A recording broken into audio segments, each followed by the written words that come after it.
Lugar secreto.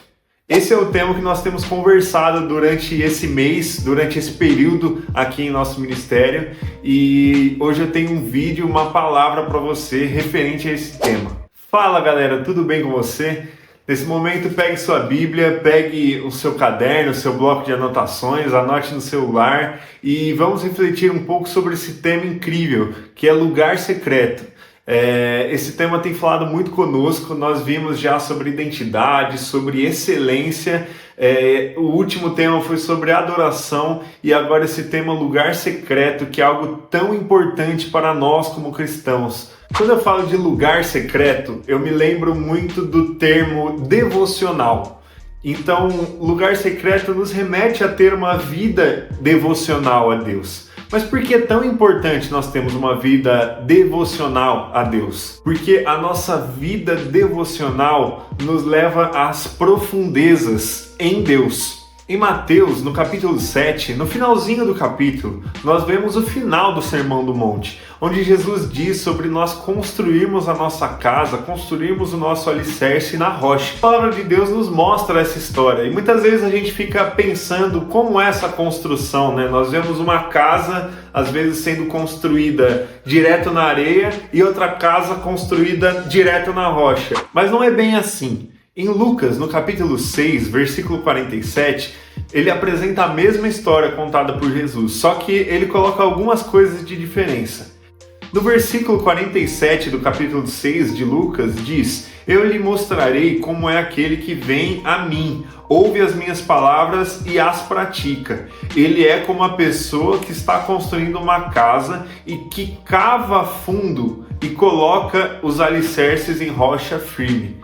Lendo esse texto, eu percebo que a casa não está sendo construída de formas diferentes visualmente. As duas casas estão sendo construídas na areia. A diferença é que uma está sendo cavada, foi necessário cavar até chegar na rocha. E ali sim foi construída essa casa. E do ponto de vista estético, do lado de fora, as duas casas estão construídas da mesma forma, mas uma tem o seu alicerce firmado na rocha, enquanto a outra não. A outra, em qualquer vento, em qualquer dificuldade, ela já vai cair, ela vai desmoronar, enquanto a que está firme na rocha, mesmo que tenha o mesmo visual da outra, mas ela está firme, e a nossa rocha é Cristo.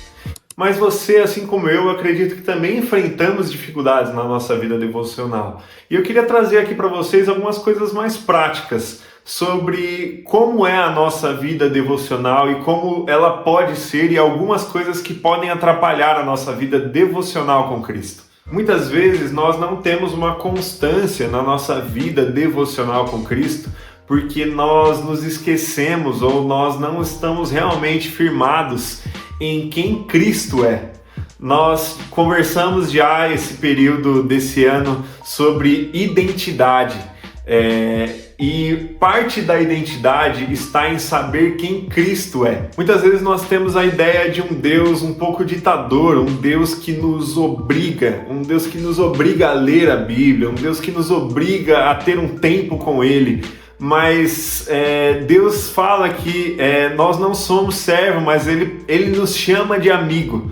Então, quando a palavra de Deus nos diz essas coisas para nós nos achegarmos a Deus. Deus, nós vimos nessa série toda sobre adoração, o quanto Deus quer ter uma relação conosco. Deus quer ser o nosso Pai, o nosso amigo, e o quão bom para nós nós temos esses momentos com Ele. Então não entenda o seu devocional como uma obrigação. Isso vai para o segundo questionamento que às vezes nós temos, que é quem nós somos em Deus. A nossa vida devocional está muito atrelada à nossa identidade e àquilo que nós estamos firmados. E muitas vezes nós não conseguimos cumprir com esse devocional, todos os dias estar firme, ou muitas vezes por algum pecado, algo que nós cometemos, nós acabamos nos sentindo longe de Deus. E isso prejudica o dia de amanhã, o devocional de amanhã. E eu queria ler um texto para você. Em Hebreus 10, no capítulo 19, diz: "Portanto, irmãos, por causa do sangue de Jesus, podemos entrar com toda a confiança no lugar santíssimo, Por sua morte, Jesus abriu um caminho novo e vivo através da cortina que leva ao lugar santíssimo. E uma vez que temos o sumo sacerdote que governa sobre a casa de Deus, entremos com coração sincero e plena confiança, pois nossa consciência culpada foi purificada e nosso corpo lavado com água pura. Apeguemo-nos firmemente, sem vacilar, à esperança que professamos, porque Deus é fiel para cumprir sua promessa. A palavra de Deus nos diz que nós fomos limpos, que Deus perdoou todo tipo de pecado. Então, não entre na presença de Deus, não entre no seu devocional se sentindo culpado, se sentindo com medo, se sentindo longe de Deus, mas busque pela presença de Deus, busque através do seu devocional, busque através das suas orações diárias, busque quando você acordar, busque antes de dormir. Deus, eu quero ter um relacionamento contigo. A palavra de Deus é clara em dizer que Deus nos perdoou e nós temos um livre acesso a Ele. Nós temos um livre acesso à tua presença, à presença de Deus. Então busque isso, que isso seja uma constância na sua vida, que você consiga cavar até as profundezas, até chegar na profundeza de Deus, e que isso possa ser uma rotina na sua vida. Nós estamos estudando sobre isso e eu peço que você coloque isso em prática, que você coloque isso como prioridade na sua vida por esse período.